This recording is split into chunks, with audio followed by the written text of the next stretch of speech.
exorcism is the prayer or ritual which is meant to expel demonic or evil influence. It's most prevalent, but certainly not limited to Catholic beliefs.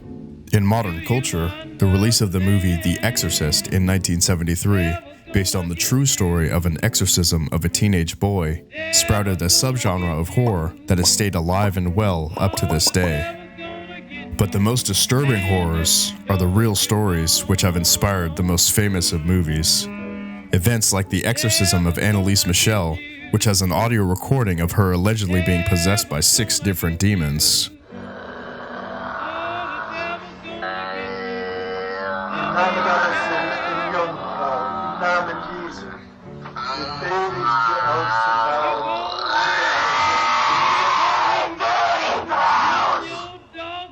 Famous movies based on true stories are The Conjuring, The Exorcism of Emily Rose, The Haunting in Connecticut, Amityville Horror, just to name a few. In this video, we'll be diving into the details from real alleged demon possessions and exorcisms.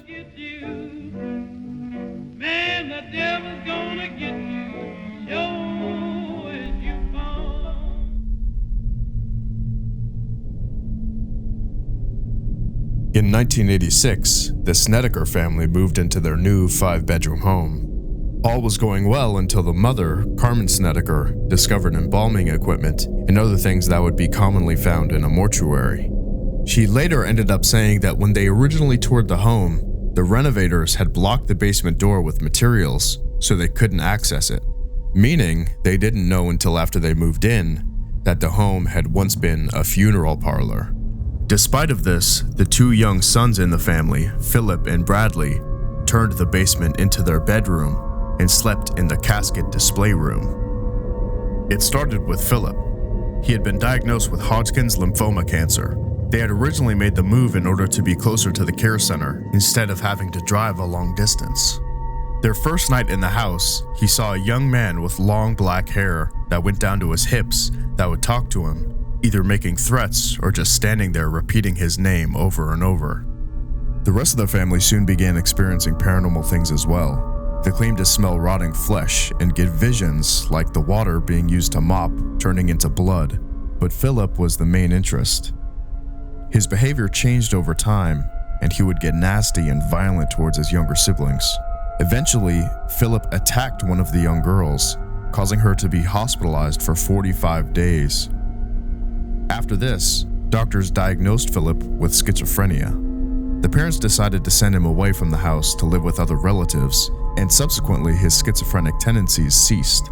The rest of the family, however, still haunted by strange occurrences, contacted a pair of paranormal investigators, Ed and Lorraine Warren, and a priest, who performed an exorcism on the house. After the exorcism, the family said that all paranormal activity had stopped, but they still moved out a year later. The events of this story inspired the movie The Haunting in Connecticut.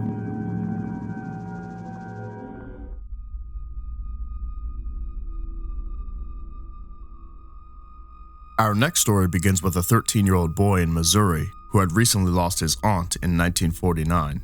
The boy is most commonly known as Roland Doe, being that the priest who eventually performed exorcisms on him and kept diaries documenting the events never released his true identity.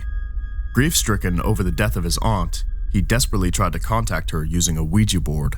Shortly after this, he would hear scratching in the walls and under the floor, and he would experience things like his bed being moved around or shaken as he was sleeping. The family had him examined by doctors and psychiatrists, but all of them cleared him of any medical ailments. It began to escalate when scratches and markings appeared on Roland's body, and he would find welts that had appeared on his legs when he woke up in the morning.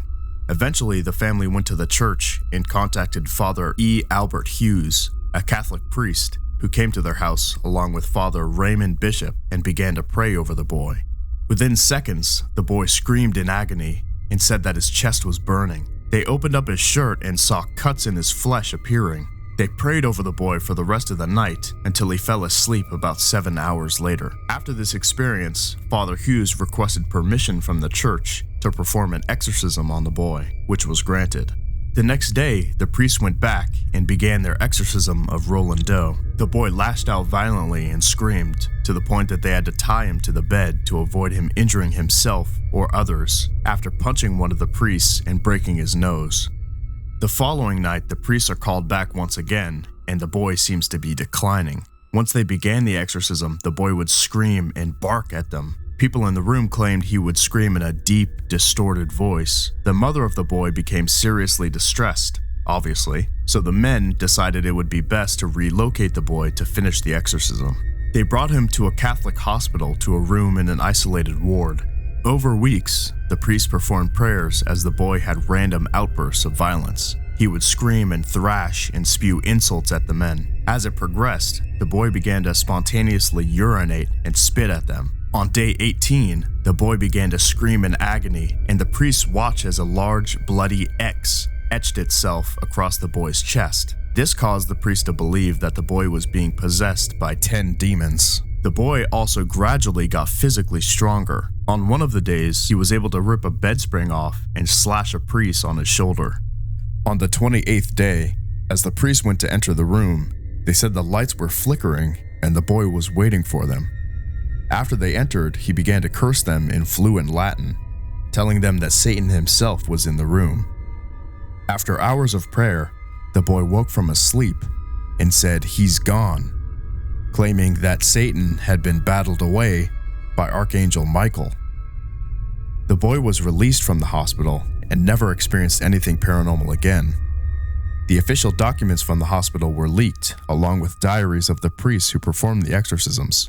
These eventually inspired the writer William Peter Blatty, who wrote the novel The Exorcist in 1971.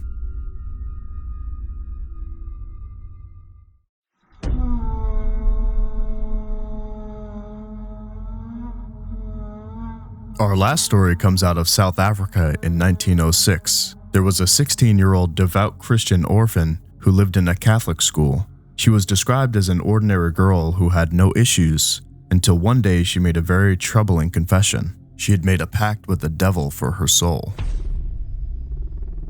She was seen ripping her clothes and growling, with one nun writing that no animal had ever made such noises. She also would have conversations with herself, seemingly engaged in direct dialogue with Satan. Once they tried to intervene, Clara would get violent and scream. When they splashed holy water on her, it would cause her skin to boil, and anytime a religious artifact entered the room, even if it was hidden from her, she would thrash around. It progressively got worse as she would gain unnatural strength, and the small girl would need several grown men to restrain her from lashing at them. She would describe aspects of their life she would have no possible way of knowing, and started to speak and understand multiple languages that she had never learned. One nun who got too close was bitten, but the wound on her arm was 2 puncture wounds, as if from a snake and not a human. Father Horner and Reverend Mansueti were granted permission by the church to perform an exorcism on the girl, and did. During the exorcism, the girl attempted to strangle one of the priests. It lasted several hours and also had an audience. 170 people were there as the priest performed the exorcism, and at the end, allegedly all of the observers witnessed Clara levitate 5 feet into the air before falling back down onto her bed. The priest said that the presence of the devil had been cleared. Clara asked for forgiveness and continued to live a devoted life. However, some claim that she had never been truly released from her pact, and in 1912, she died of heart failure at the age of 22. The line is very thin between truth and fiction. What is a hoax and what isn't? Some things are simply unexplainable. What do you think about these stories? Are they cases of unaddressed mental illness? Are they hoaxes designed to gain publicity? Or are they true experiences with otherworldly beings trying to tear into our world? Let me know in the comments below, and leave a like if you enjoyed the video. And as always, thank you so much for watching.